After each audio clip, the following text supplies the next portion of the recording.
1회차 네 번째 강의, 방금 전에 설명 들었던 이제 기회비용, 그 다음에 생산 가능 곡선, 그 다음에 비교 우위 이 개념 말고 맨 큐에 존재하는 1장부터 3장에 있는 좀 잡다한 내용들을 좀 정리하고, 그리고 나서 경제 기초 수학, 우리가 좀 미분에 대해서 좀 다시 한번 살펴볼 필요가 있어서, 미분이라고 해봤자 깊게 들어가진 않습니다. 되게 간단한 내용이고요. 아주 빠르게 진행해 보도록 하겠습니다.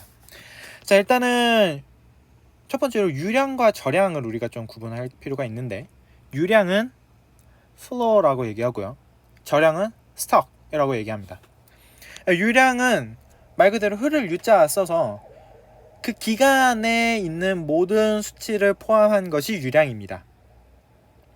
유량의 대표적인 것이 GDP 혹은 수요, 공급. GDP 같은 경우 1년 동안 측정하거든요. 이러한 경우 유량이고요. 저량 같은 경우에는 순간적인 느낌이라고 보시면 될 것 같아요. 스톡, 말 그대로 주식도 순간적으로 그 시간에 가격 표시할 수 있으니까 가격적인 그런 요소들, 그런 거 모두 다 저량에 포함이 되고, 외환 보유고, 실업, 시가총액, 이런 단순하게 그 시점에, 지금 예를 들어서 3시 6분에 얼마만큼 있는지, 그런 거 다 측정할 수 있거든요. 이런 개념들은 저량이더라. 그래서 유량은 유량끼리 분석하고 저량은 저량끼리 분석해야 우리가 좀 개념이 맞습니다. 왜냐면은 GDP는 한순간에 잡히지 않아요. 한순간으로 잡히지 않습니다. 한 기간으로 잡히는 거지. 한순간에 GDP를 판단하면 너무 천차만별이죠. 어떨 때는 거래가 확 되면 GDP가 확 뛰었다가 확 줄어들다가 그럴 텐데, 그게 아니라 기간으로 봐야 되니까 이런 것 좀 구분하면 됩니다. 근데 이런 거 시험에 안 나와요. 그 다음에 이제 두 번째로 circular flow, 이제 순환 모형을, 우리가 경제 순환 모형을 좀 배워야 되는데, 경제 순환 모형은 복잡하게 그리지 않고 가장 간단한 모형만 그리겠습니다. 딱 두 개의 주체가 있고 딱 두 개의 시장만 있는. 자, 일단은 가게라는 경제 주체가 존재할 거고요. 그 다음에 하나는 기업이라는 경제 주체가 존재할 겁니다. 가게는 영어로 household, 이런 식으로 보통 얘기를 하고요. 기업은 말 그대로 firm 이렇게 표현하면 됩니다. 가게는 우리가 가게인 거예요. 일반 개인들을 일컬어서 가게라고 보면 됩니다. 경제적으로 물론 이제 거시 경제학에 대해서 들어가면 훨씬 더 깊은 시장들에 대해서 많이 배우지만, 크게 두 가지 시장으로 나눌 수 있습니다. 하나는 생산물 시장이 있고, 하나는 생산 요소 시장이 있어요. 자, 가게는 생산물 시장에서 물건을 구입하죠. 구입하면서 뭐예요? 구입만 하면 되나요? 안 되죠. 색이 안 어울린다. 구입만 하면 안 되죠. 뭐 해야 돼요? 돈을 내야죠. 그냥 살 수 없으니까 돈을 내야죠. 지불해야죠. 화폐를 지불하겠죠. 자, 그러면 그 생산물 시장에서 기업은 그 지불을, 요거를 보통 이제 좀 고급지게 수요 이런 식으로도 표현할 수 있을 거고요. 수요할 거고요, 물건을. 그래서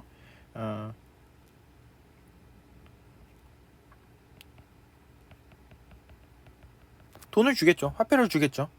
자, 그러면 그걸로 수익을 얻을 겁니다. 기업은 그 돈을 가지고. 반대로 기업은 생산물 시장에다 물건 갖다 바쳐야죠. 팔아야죠. 기업이 물건을 생산해서 물건을 파는 시장이 생산물 시장이라고 보면 되겠습니다. 근데 과연 경제에는 생산물 시장만 존재할까요? 아니라는 거예요. 왜? 생산을 하기 위해서는 그냥 단순하게 생산만 할 수 있는 게 아니거든요. 생산하기 위해서는 노동, 자본, 토지, 경영, 기타 등등의 생산 요소들이 존재하고, 그런 것을 기업이 구매해야 생산을 그때야 할 수 있는 거예요. 그렇기 때문에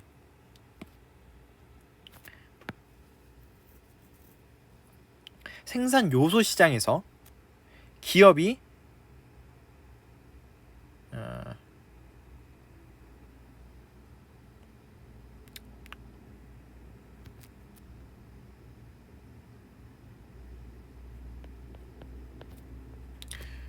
L, K, N 각각 노동, 자본, 토지 이런 것의 약자인데 조금 이따가 자세하게 설명드릴게요. 자, 이런 것을 구매하겠죠. 생산 요소들을 구매할 겁니다. 자, 그걸로 자, 그러면은 기업은 이것을 구매하는데, 생산 요소를 구매하는데 돈이 어디 있어요? 아, 그렇죠. 이 본인들이 벌어들인 수익으로 그거를 생산 요소를 구매하겠죠. 생산 요소를 수요하겠죠. 수요는 원한다는 겁니다. 구매하려는 의사, 예, 그런 거를 일종의 수요라고 보면 돼요. 자, 그러면 생산 요소는 누가 공급을 합니까? 누가 갖다 팔아요?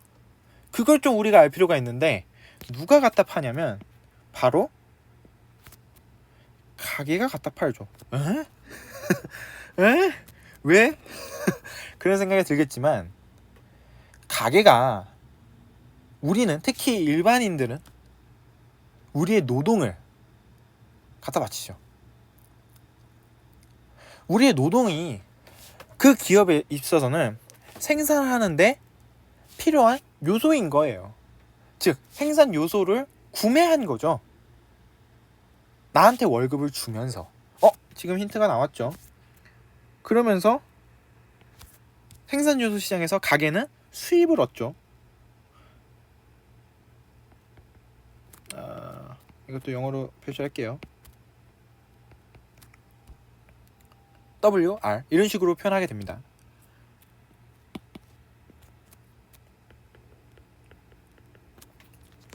자, 일단 간단하게 도식화만 시켜봤어요. 여기서 우리가 조금 볼만한 좀 시사점이 있는 걸 한번 살펴보도록 하겠습니다. 자, 일단 첫 번째, 시장은 두 개가 있고, 두 개가 있기 때문에, 그러니까 경제 전체적인 흐름을 봤을 때 시장은 두 개가 있어요. 두 개가 있고, 두 개가 있기 때문에 플로우가 두 개가 흘러가요. 자, 지금 바깥쪽 플로우가 하나가 들어가고 있고요.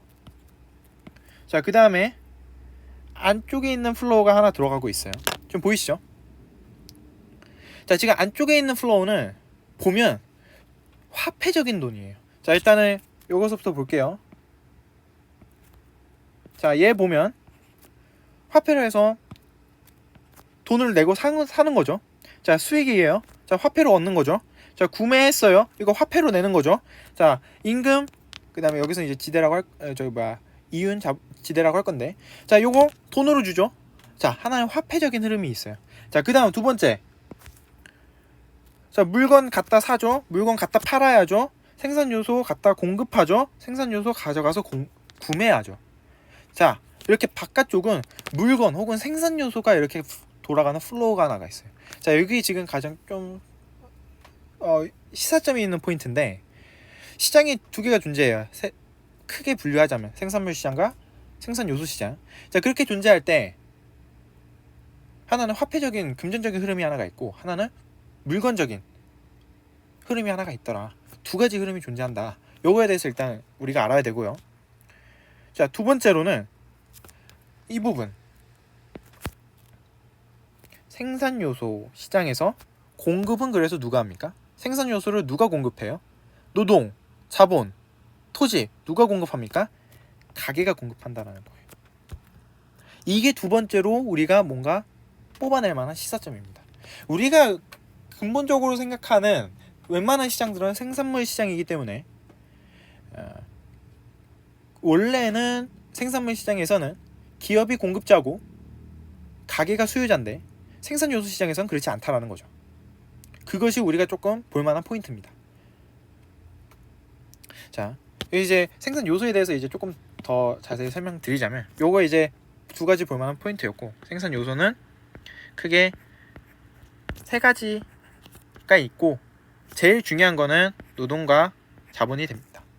자, 노동은 레이버였죠. 자, 자본은 캐피탈. 여기 써 있습니다. 어딨냐? 여기 써 있습니다. 노동, 자본 여기 써 있습니다.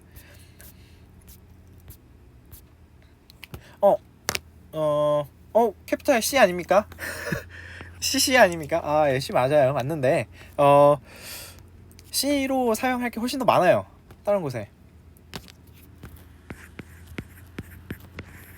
우리 13장부터 아주 친숙해봐야 되는 C가 하나 존재합니다. 코스트. 그렇기 때문에 C가 겹치어서 캐피탈을 C라고 쓰는 것보다는 사실 자본을 제일 집중했던 학자가 누구죠? 마르크스죠. 마르크스가 오스트리아 사람이니까 독일어를 쓰겠죠. 독일 사람이었나? 몰라요. 하여튼 그쪽 계열이니까 독일어를 쓴단 말이에요. 독일어로 캐피탈이 K로 시작합니다. 저렇게 써요. 캐피탈. 그렇기 때문에 K로 우리가 자본을 약속해서 사용할 거예요. 앞으로는. 자, 생산 요소들이 보통 이렇게 있고, 뭐 N은 이제 토지, 그렇게 보면 됩니다.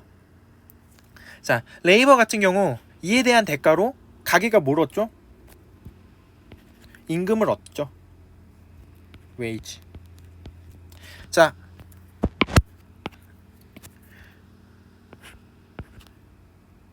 자본을 주면서 가게는 생산 요소에 대한 대가를 못 얻죠? 뭘 얻죠? R을 얻죠. 이윤. 네, 그렇게 보면 되겠습니다. 그래서 생산 요소 시장에서 가게가 노동과 자본을 공급을 해주고 그리고 그에 대한 대가로 임금과 이윤을 받는다. 정확하게 이자를 받는다. 그렇게 보면 되겠습니다. 자, 여기까지 해서 이제 맨큐에서 있는 1장부터 3장까지 다 정리했어요. 시험에 나올 만한 거 다 정리했습니다. 지금 나와 있는 것만 꼼꼼하게 복습하면 돼요. 놀랍겠지만 다 정리했어요. 그러면 우리가 좀 경제 기출 수학에 대해서 좀 다시 좀 살펴볼 필요가 있는데, 제가 왜 이걸 하냐면, 이건 다른 경제 원론 수업에서는 거의 안 해요. 왜냐면은 경제 원론은 우리가 그냥 경제 개념만 배우면 되지 않아? 그런 개념이 좀 강한데, 그래서 더 제가 강조드리고 싶어요. 궁극적으로 경제라는 학문은 수학과 불가분의 관계라고 놓을 수 있어요. 그러니까 경제 이퀄 수학은 아니지만 경제를 분석하기 위한 도구로 수학에 자주 사용이 되기 때문에 수학을 모른다면 경제를 해석하는 데 있어서 조금 장애가 올 수가 있거든요. 그렇기 때문에 경제를 조금 더 잘 이해하기 위해서 수학이라는 도구를 활용해서 우리가 이해를 할 거고요. 그러한 도구들이 뭐가 있는지 지금 한번 살펴보도록 하겠습니다. 우리가 학부 수준에서 다루는 내용은 딱 제가 오늘 하는 양만 제대로 다루시면 미시경제학, 거시경제학에서 하는 모든 수학적인 내용 다 접근 가능하기 때문에 이게 다예요. 전부기 때문에 우리가 학부에서는 행렬 그런 거 안 배워도 되거든요. 행렬, 벡터 그런 거 안 배워도 되기 때문에 그런 거 배워야 돼요.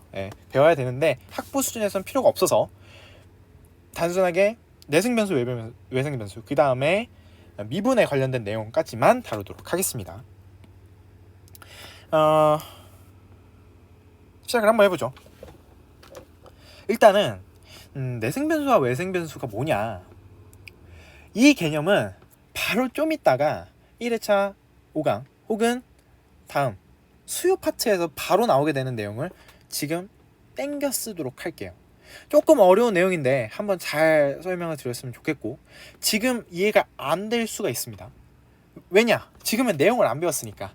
근데 그 내용을 알고서 다시 한번 여기 와서 복습을 하게 된다면 이게 내생변수구나, 이게 외생변수구나 할 수가 있어요. 그러니까 너무 이해가 안 된다고 해서 중압감 가질 필요 없고, 저런 게 있다 정도만 일단 대충 파악을 하기 바랍니다. 내생변수와 외생변수가 중요한 파트는 뭐라 해도 단언컨대 거시경제학입니다. 거시경제학을 하는 사람들이 이 파트를 되게 중요시 여겨야 되고요. 그렇게 되면 여기가 되게 쉽게 여길 거예요 아마. 네. 그리고 여담이지만 이건 진짜 여담이지만 이제 경제 원론 수업이 이제 우리 학과의 정석규 교수님, 백명훈 교수님, 강성 교수님 이렇게 세 교수님께 보통 열리게 되는데, 앞에 두 교수님은 거시경제학까지 다루세요. 그래서 뒤에 있는 미분 내용을 거의 안 다뤄도 수업을 듣는데 지장이 없거든요. 거의 수학적인 내용을 할 시간이 없으셔서 미분을 거의 안 하는데, 근데 강성훈 교수님은 제가 지금 하는 내용을 좀 정확하게 좀 익혀두실 필요가 있어요. 왜냐하면 우리가 미분을 하는 데 있어서 여러 내용들이 기본이 되기 때문에, 왜냐하면 되게 미시경제학만 다루시기 때문에 되게 조금 깊게 들어가거든요. 경제 원론치고는.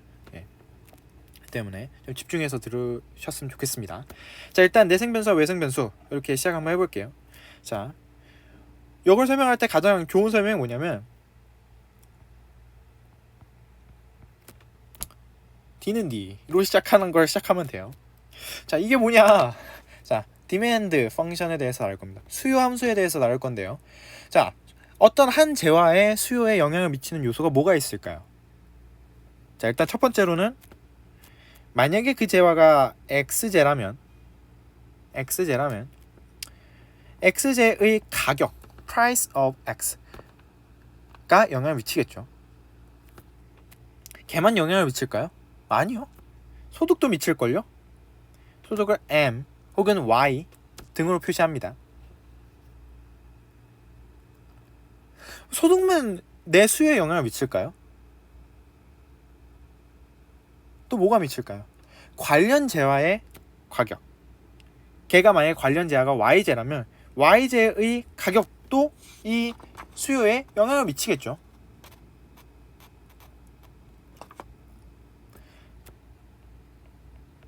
이거 말고도 다양한 요소들이 더 존재합니다. 자, 수요 함수는 이렇게 x제의 수요량을 우리가 분석을 할 때 있어서 걔를 결정하는 모든 요인을 다 담을 거예요. 이것이 지금 수요 함수입니다. 우리가 앞으로 이걸 이렇게 수요 함수라고 지정할 거예요. 자, 약속했어요. 자, 이런 상황에서 우리가 그래프를 그려볼 건데,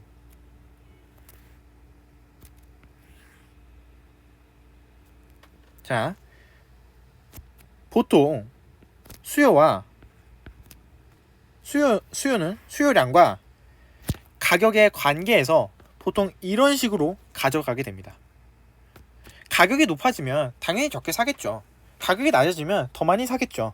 그렇기 때문에 가격과 수요량의 관계는 반비례하는 관계를 가지고 있기 때문에 우하향하는 곡선을 가지게 됩니다. 자, 그랬을 때 지금 우리가 이 그래프에서 놓고 보고 싶은 내용은 뭐랑 뭐의 관계냐면 가격과 수요량, 정확하게 Quantity of Demand라고 해서 QD라고도 많이 표현해요. 내용이 이해가 안 될 수 있어요. 제가 좀 이따가 또 설명드릴 내용입니다. 다음 시간에 또 설명드릴 내용이니까 너무 걱정하지 마세요. 자, P랑 QD의 관계로 우리가 설명할 수 있는데, 이럴 때 지금 우하향할 때 이렇게 음의 상관관계를 가진다, 이런 식으로 표현할 수 있습니다. 자, 일단 여기까지는 이해가 되셨을 거라고 믿고, 그런 상황에서 우리가 지금 이 그래프에서 지금 분석하고 싶은 게 방금 전에 말씀드렸다시피 가격과 수요량의 관계예요. 그러면 수요량에 영향을 미치는 건 다른 것도 있다며. 소득, 관련자의 재화, 이거 말고 뭐 선호도, 기타 등등의 것은 어디 있는겨? 여기 없죠. 이 그래프에 없죠. 지금 이 그래프에서 우리가 분석하고 싶은 건 방금 전에 말씀드렸다시피 가격과 수요량의 관계입니다. 소득과 수요량의 관계 아니고요. 관련 재화의 가격과 수요량의 관계 아닙니다. 그 재화의 가격과 수요량의 관계를 놓고 보고 싶은 거예요. 느낌 오셨나요? 여기서 말하는 그 가격과 그 재화의 가격과 그 재화의 수요량, 얘네들이 내생 변수입니다. 그러면 얘가 지금 내생 변수라는 거죠. 그러면 나머지 얘네는 외생 변수가 되겠죠.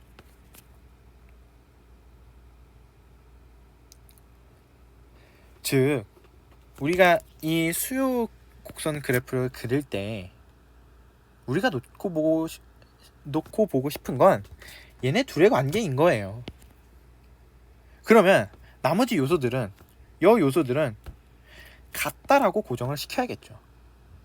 그래야 얘의 효과를 정확하게 분석할 수 있겠죠. 그쵸?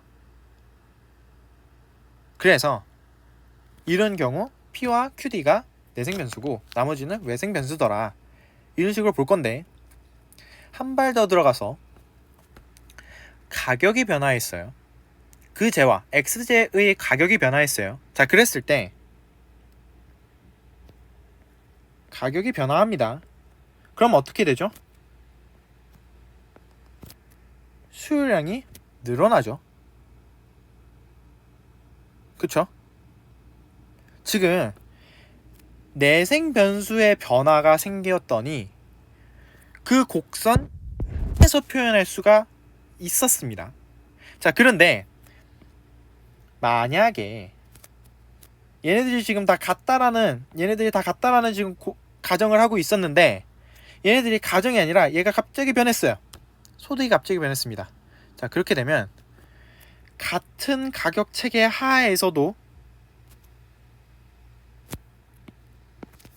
다른 수요 곡선이 나올 수가 있게 되는 거예요. 왜?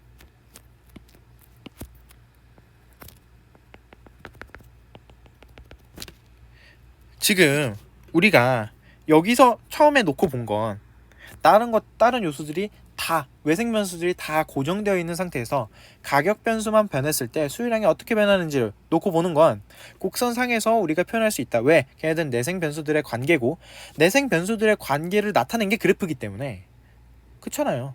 얘네들의 음의 상관관계를 가지고 있다라는 게 요 그래프가 지금 표현하고 있는 건데 그렇기 때문에 내생 변수들의 변화들 자체는 곡선상으로서 표현할 수가 있는데 그게 아니라 외생 변수에 갑자기 충격이 오게 되면 곡선 자체가 이동할 수 있다는 거죠. 왜냐?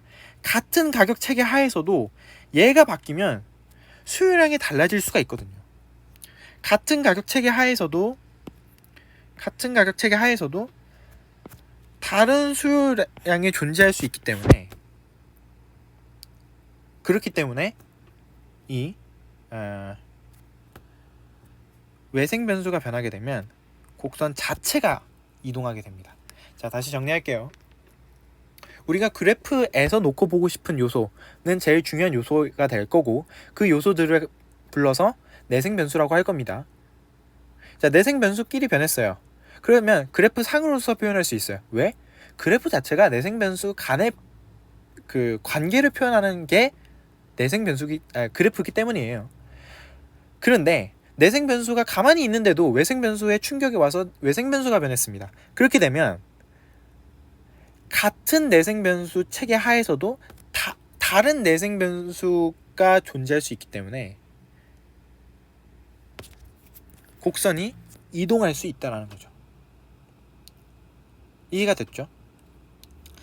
그렇게 우리가 해석을 하면 될 것 같아요. 지금 이 내용은 다음 회차 수요 파트에서 다시 한번 설명할 내용입니다. 그러니까 너무 걱정하지 마시고 뭐가 내생 변수고 뭐가 외생 변수고 그것만 일단 정확하게 판단하시면 돼요. 하나 더 얘기하자면 만약에 얘를 내생 변수를 보고 싶어요. 그럼 이렇게 놓고 봐도 돼요.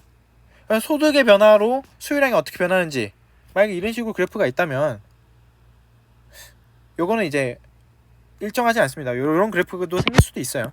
그런데 소득이 변해서 수요량이 변한 걸 보고 싶다. 그러면은 곡선 자체에서 변하는 걸 보면 되는데 만약에 여기서 가격 변수가 변했어요. 그러면 여기서는 곡선 자체가 변하겠죠. 왜냐? 여기서 내생 변수는 얘와 얘니까. 그런 식으로 생각하면 됩니다. 내생 변수가 뭐고 외생 변수가 뭐고 그걸 정확하게 판단한 다음에 그래서 곡선 상의 움직임인지 곡선 자체가 움직이는지 그걸 분석하는 게 제일 중요하다라는 의미에서 이 설명을 지금 들은 겁니다. 자, 이렇게만 일단 정리를 하고 하시면 될 것 같아요. 자, 그럼 이제 미분으로 넘어가도록 하겠습니다. 경제에서 제일 중요한 수학은 단언컨대 미분인데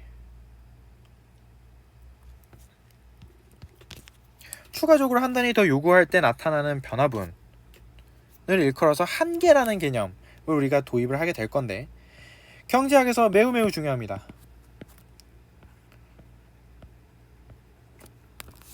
오늘 했던 기회비용과 맞먹는 수준의 중요도예요. 한계 이거 제대로 잘 해석해내지 못하면 여러분들은 특히 미시경제학을 하는 내내 고생을 할 겁니다. 정확하게 해석을 할 줄 알아야 돼요. 자, 한번 해석을 해보도록 하겠습니다. 한계의 뜻이 뭐냐면 영어로는 marginal이라고 표현하는데 추가적으로 한 단위 더 요구할 때 나타나는 변화분을 일컬어서 한계라고 표현합니다.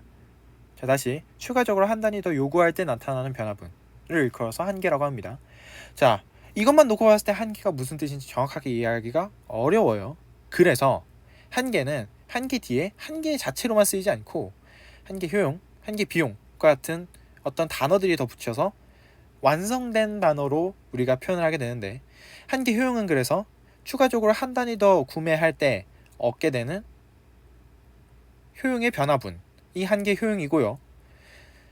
한계 비용 같은 경우에는 추가적으로 한 단위 더 소비할 때 혹은 더 구매할 때 나타나는 비용의 변화분, 이 한계 비용이 되겠습니다.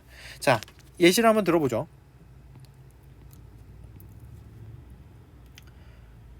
내가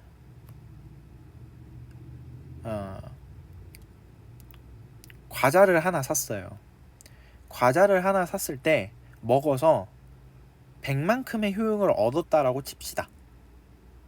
자, 그러면은 나는 처음에 첫 번째 과자를 사면서 얻을 수 있는 한계 효용은 100인 거예요. 이해가 되시나요? 이런 거를 보통 MU1은 이것도 해야 되는구나. Marginal Utility 해서 MU라고 보통 표현하고요. 그래서 MU1은 100이 되는 거죠. 내가 원래 아무것도 안 가지고 있다가 한 개를 더 구매할 때 나타나는 나의 한계 효용의 변화분, 그래서 한계 효용은 100입니다. 자, 그리고 나서 여기가 80만큼 더 얻었어요. 그러면 내가 두 번째로 구할 때의 나의 한계 효용은 80만큼 더 추가되는 겁니다. 자, 마찬가지예요. MU3는 여기서 만약에 70이라고 하면 70이 되겠죠. 별로 어려운 게 아닙니다. 근데 한계를 정확하게 해석할 줄 알아야 돼요. 여기서 열로 뛰어넘을 때 100이 플러스 된다라는 거고, 그게 MU1이 저기라는 sorry, 잘못 설명했어요. 자, 여기서 0개에서 한계 들어갈 때 구매할 때 추가적으로 없는 게 플러스 100이라는 거죠. 그렇기 때문에 이런 식으로 우리가 해석할 수 있습니다. 자, 근데 한계를 조금 깊게 한번 들어가 볼까요? 자, 한계 효용의 그래프는 보통 이렇게 그려집니다. 보통 왜 그런지는 이제 나중에 다 설명하게 될 거예요. 근데 일단 기본적으로 우리가 다뤄야 되는 도구에 대해서 설명하는 거니까. 자, 한번 볼게요. 자, 처음에 내가 한 단위 얻었을 때 요만큼의 효용을 더 가지게 되는 거죠. 여기에 재화고 여기에 한계 효용의 수치라면, Y축이 한계 효용의 수치라면 내가 요만큼 지금 더 구매하면서 요만큼의 효용을 더 얻은 거죠. 그럼 이 그래프에서 이 기울기는 뭐가 되는 거예요? 정확하게 설명드릴게요. 이거 정확하게는 유틸리티 펑션이에요.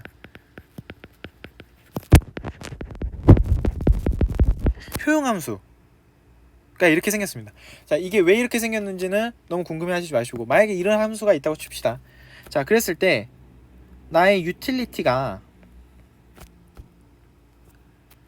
지금 내가 Q를 요만큼 더 구매를 하면서 얻을 수 있는 나의 추가적인 유틸리티가 요만큼 되는 거예요. 자, 그럼 저 기울기는 어떻게 되는 거죠? 한계 효용을 일컫는 거죠. 자, 저 한계 효용을 우리가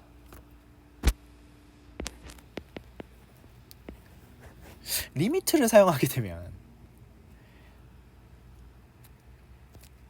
델타 x를 0으로 보내게 되면, 정확하게는 델타 q가 되겠죠. 델타 q를 0으로 보내게 되면 저게 뭐가 되죠? 접선의 기울기가 되죠. 접선의 기울기가 뭐죠? 미분이죠.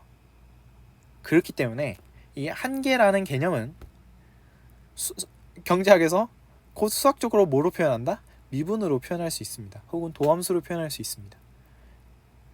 왜?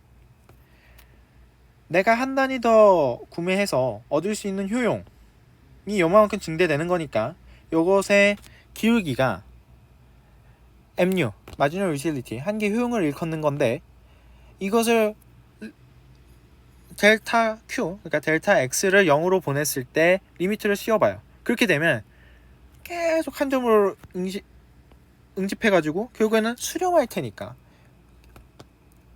결국에는 미분 값과 같아지게 됩니다. 그래서 한계라는 개념은 미분과 불가분의 관계에 있습니다.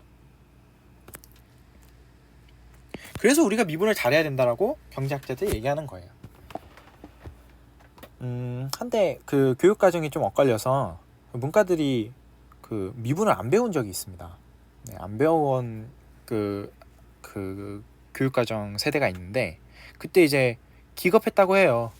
경제학에서 미분을 이렇게 많이 사용할 줄 몰랐는데 경제학과에 와 보니까 잘못 왔나 문과라고 생각해서 왔지만 문과가 아니었다.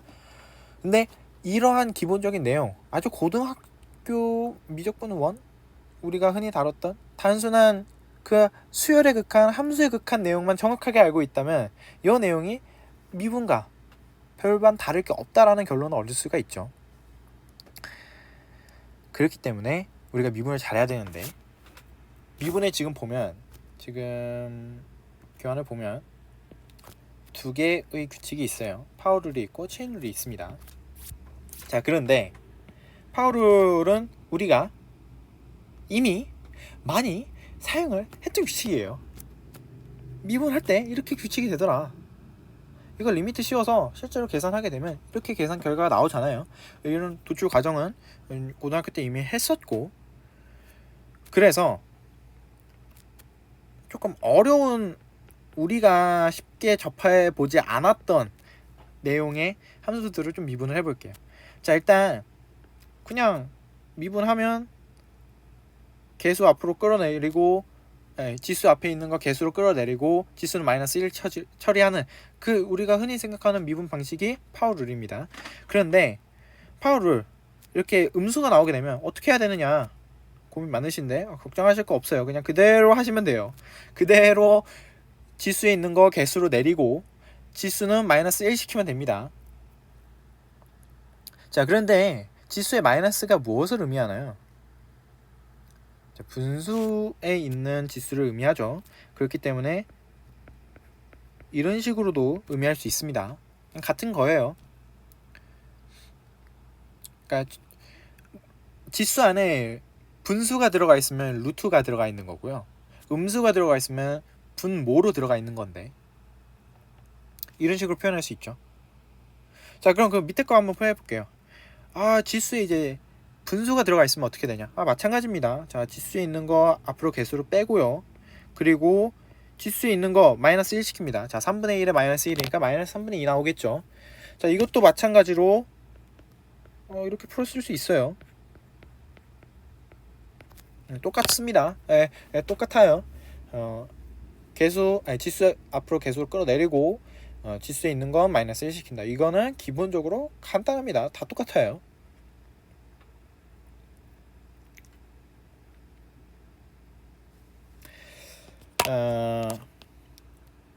이건 쉽죠? 이건 쉬운데 이제 체인 룰 여기 이제 조금 우리한테는 다뤄보지 않았던 내용이고 만약에 우리가 계산 실수를 하면 체인 룰에서 실수할 가능성이 높아요. 체인 룰을 다르게 표현하면은 합성함수의 미분법이라고도 표현할 수 있는데 자 fx는 라지 fx는 f gx인 거죠. gx를 먼저 계산하고 fx를 계산하는 거니까 즉 f의 펑션은 어떻게 되어 있는 거냐면 라지 fx의 펑션은 자 여기 x가 있고 여기 y가 있고 여기 z가 있을 때 여기로 먼저 처음으로 넘어가는 함수가 g 펑션이죠. 자, 그 다음에 두 번째로 넘어가는 펑션이 스몰 f 펑션이죠. 이게 합성함수의 규칙입니다. 자, 안에 있는 거 먼저 계산하고 바깥에 있는 거 계산해야 돼요. 자, 반대로 계산하면 다른 값 나옵니다. 자, 반대로 있는 건 이렇게 계산해야죠. 네.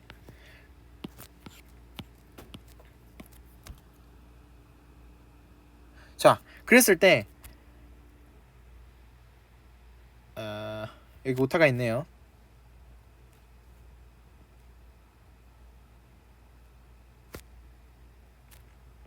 이걸 미분하면 어떻게 되는지를 표현하는 겁니다.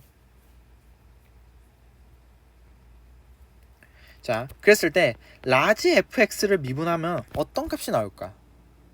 라는 겁니다. 자, 일단은 라지 fx, 우리 그냥 상식적으로 생각해 봤을 때 요거 미분하고 요 g도 미분하고 f도 미분해야 될 것 같지 않아요?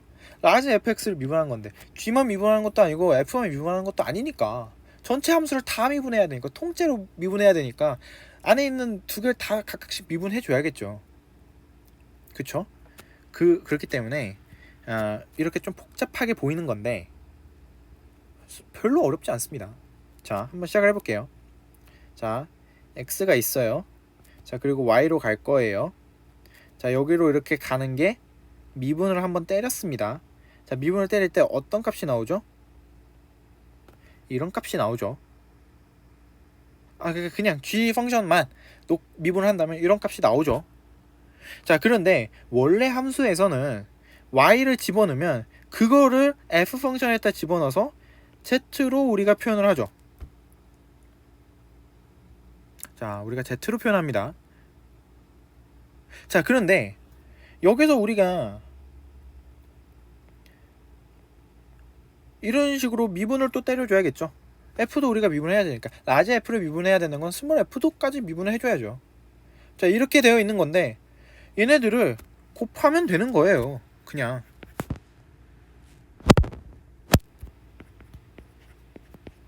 안에 있는 거 미분하고 바깥에 있는 거 미분해 라는 건데, 이거 이렇게 보기 좀 까다로우니까 안에 있는 y를 뭐로 고친 거냐면 그냥 y가 뭐예요? y는 y는 gx죠. y는 gx죠. y는 g로 걸려져 있는 펑션인데 정의역이 x니까 gx입니다. 자, 그거 그냥 대입한 거예요. 자, 그게 이 식이죠, 지금. 그러니까 쉽게 말해서 안에 있는 거 미분하고 그리고 바깥에 있는 거 한 번 더 미분해, 그런 뜻입니다. 별거 없어요. 네. 그런데 식이 조금 복잡해 보이죠. 그렇기 때문에 우리가 좀 주의해야 되는 지점이 좀 있는데, 일단 첫 번째로 안에 있는 걸 그렇게 미분을 안 하는 사람들이 좀 있더라고요. 네, 이거 안 곱해줘서 많이 틀리는 틀리는 사람 많이 봤습니다. 덜어봤습니다. 저도 여기서 좀 많이 실수했었고요, 이전까지는. 왜냐하면은 우리가 흔히 접했던 그러한 미분법이 아니기 때문에 안에 있는 함수까지 미분을 해서 곱해줘야 된다라는 걸 꼭 항상 명시를 해둬야 되고요. 그러면 그 바깥쪽에 있는 그 미분 값에 들어가 있는 정의역은 미분을 해준 값으로 들어가야 돼요? 아니죠. 자, 왜 아니냐면, 자, x가 g 펑션으로 들어가서 y가 된 거예요. 그쵸? 이게 gx죠. 자, 그런데 만약에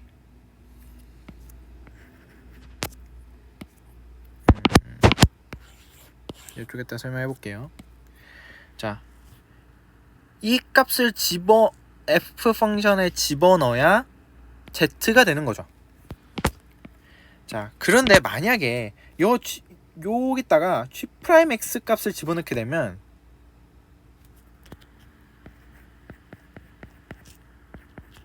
z가 나와요? 그냥 미분하지 않았다라고 쳤을 때, 스몰 f를 미분하지 않은 그런 경우 여기 z가 나옵니까? z 안 나와요. 왜냐면 얘네 값이 다르니까, 얘랑 얘 값이 다르기 때문에 f 펑션에 집어넣게 되면 z가 다른 값이 나옵니다. 그렇기 때문에 이걸 미분한 값을 넣어주면은 원래 값으로 미분한 게 아니죠. 원래 f 펑션에 들어가는 정의역은 얘인 거예요. 얘는 아닙니다. 얘가 들어가면 안 돼요. 그러니까 안에는 미분을 안 했고 바깥에 미분한 걸 곱해줘야 된다. 그걸 꼭 명심해서 우리가 계산을 해줬으면 좋겠습니다. 여기 이제 체인 룰이고요. 이 두 가지 안에 밖에 꼭 구분해서 실수하지 않았으면 좋겠습니다. 이 간단한 계산인데 이거 하는 방식만 알고 있으면 되는 거거든요. 그러니까 제발 실수하지 마시고. 자, 그리고 오늘 강의 이제 마지막 내용인데 자연 로그라는 것도 우리가 좀 다뤄봐야 됩니다. 정확하게는 뭐 지수도 미분할 줄 알아야 되고요. 근데 우리가 할 때는 필요가 없는 것 같아요. 크게. 그래서 그냥 간단하게 여기서 살펴보도록 하겠습니다. 일단 E라고 하는 걸 아나요? 자연상수. 자연상수가 과학적으로 상당히 의미가 있는 그러한 내용이죠.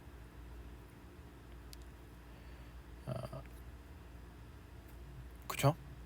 자연상수 같은 경우에는 이제 물리학적으로 꽤나 많이 사용이 되는데 얘가 2.78인가? 2.7 정도 되는 그러한 숫자로 접근을 하게 되죠. 궁극적으로 이게 일종의 파이처럼 하나로 정확하게 2.718이네요.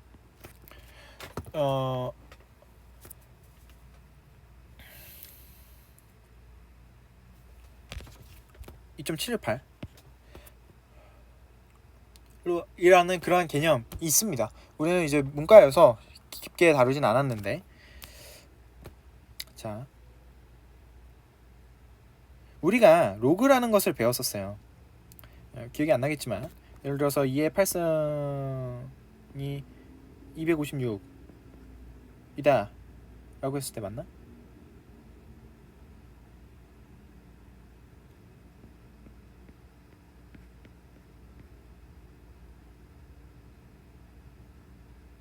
아닌데? 정확하게 2의 5승 2의 30이라고 쳤을 때 2의 5승이 30이거든요. 자, 32라고 쳤을 때, 자, 이거를 로그 2의 32는 5다 이런 식으로 우리가 썼었잖아요. 자, 이런 로그를 똑같이 가져와서 이 로그의 밑에다가 자연상수 1을 사용하는 여러한 로그를 ln 자연 로그라고 할 겁니다. 자, 근데 얘도 일종의 미분법이 존재할 거예요. 자, 그랬을 때 ln fx 펑션을 한번 미분을 해볼게요.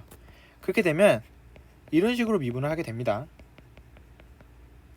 자, 여기서 조금만 하나만 더 가면 저 fx 자리에 ln x가 들어가게 되면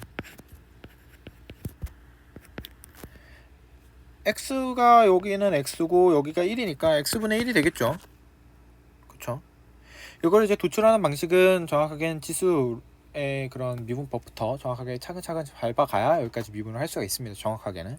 근데 그런 도출 과정은 필요가 없고 우리는 결론만 알면 되니까. 자, 이러한 결론을 얻을 수가 있어요. 원래 미분법은 이렇게 되고 추후의 미분법은 이렇게 이루어지게 됩니다. 자, 그런데 이걸만 가지고는 우리가 조금 아쉽죠. 이거 가지고 한 단계 더 나아갈 건데, 이런 식으로도 우리가 표현할 수 있어요. 자, 그러면 지금 저 공식 변환한 여기 지금 요건데 여기 지금 요건데 왜 저걸 저렇게 바꿔서 쓰는가에 대한 질문입니다. 그거에 대한 답변은 얘를 지금 정확하게 우리가 살펴봐야 되는데, 여 위에 있는 분자는 변화분이죠. 분모가 뭐죠? 전체예요. 자, 내가 100이었는데 20만큼 변해서 120이 됐다고 칩시다. 얼마만큼 변했죠? 20만큼 변했죠. 변화율이 얼마죠? 20%죠. 이게 변화율인 거예요. 왜 20%죠? 전체가 100이었는데 플러스 20이었잖아요. 그렇기 때문에 얘가 변화율이 되는 겁니다. 그래서 자연 로그의 미분을 때리면 어떠한 결론을 얻을 수가 있냐면, 궁극적으로 변화율이라는 아주 중요한 성질을 가지고 있기 때문에 우리가 자연 로그의 미분을 자주 때리게 될 겁니다. 왜냐면은 식을 도출하기 되게 편하게 되거든요. 특히 로그의 성질이라는 게 아시다시피 이러한 성질들이 있지 않습니까? 3 곱하기 7이 있으면 로그 3 더하기 로그 7이 되니까 이러한 성질 때문에 곱해져 있는 복잡한 식들도 타 쪽에서 변화율의 값으로 우리가 치환할 수가 있는 거예요. 그렇기 때문에 이 자연 로그의 미분법까지는 우리가 좀 정확하게 익숙해져야 됩니다. 그리고 특히 쌍두마차라고 보면 돼요. 우리가 사실 경제는 어떤 현상을 분석하기 위한 학문이니까, 결국 사회과학이니까 기존에 어떤 변화들이 있는지 그런 걸 우리가 살펴보는 게 제일 중요한데, 과학적으로 수학적으로 절대적으로 얼마만큼 변했느냐 그 량을 보는 건 미분이죠. 변화분만 살펴보는 거니까. 그런데 미분 절대값, 그러니까 절대적인 값만 보는 그 미분만 보는 게 아니라 변화율, 내가 지금 어디서부터 어디까지 변했는지만 보고 싶다면 그것은 이 변화율로 살펴봐야 된다는 거죠. 그렇기 때문에 변화분과 변화율 이 두 개의 관계가 상당히 중요합니다. 그래서 이것만 봐도 알 수 있어요. 예를 들어서 100에서 플러스 100이 됐어요. 그럼 200이 되죠. 그럼 2배나 증가한 거잖아요, 지금? 그쵸? 그런데 만에서 플러스 100만큼 증가했어요. 그럼 1100이거든요. 이거 지금 1% 오른 거고, 변화율로 따지자면 1%고요. 얘는 지금 100% 오른 거거든요. 같은 변화분이어도 내가 어디서 출발했느냐에 따라서 다르게 느껴지기 때문에 변화분도 중요하지만 변화율이 더 중요할 때가 있습니다. 그렇기 때문에 변화율까지 우리가 분석해야 되고요. 그래서 자연로그의 미분을 제가 오늘 설명드린 겁니다. 자, 좀 경제기출수학 생각보다 시간이 좀 길어져서 오늘 예상했던 것만큼은 진도를 많이 나가진 못했는데, 근데 일단은 오늘 뭘 다뤘죠? 희소성, 그 다음에 기회비용, 그 다음에 PPC, 그 다음에 비교 우위, 이렇게 크게 4가지 개념을 배웠고, 그리고 경제기출수학에서 내생변수, 외생변수, 그 다음에 미분법에 대해서 우리가 살펴봤습니다. 내일은 이제 수요와 공급에 대해서 진행할 예정이고요. 수요 공급, 그 다음에 탄력성에 대해서 진행할 예정입니다. 오늘 고생 많으셨고요. 오늘 수업은 여기까지 마치도록 하겠습니다.